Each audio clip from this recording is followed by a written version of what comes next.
Hawa kami yung bote ni Nathan. Gasan mo. Ha? Ako mo dito, oh.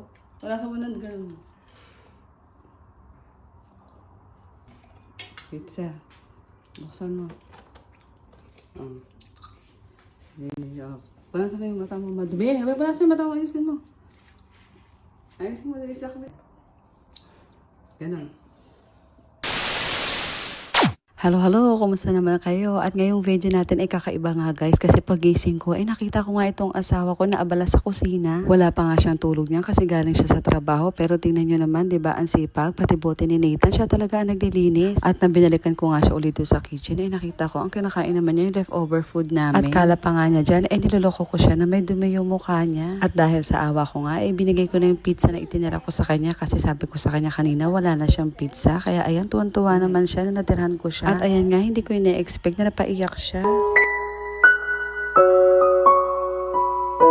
So ayun lang, share ko lang. So sa mga kamamis ko dyan, mahalin natin yung ating mga asawa. Thanks for watching. Bye-bye!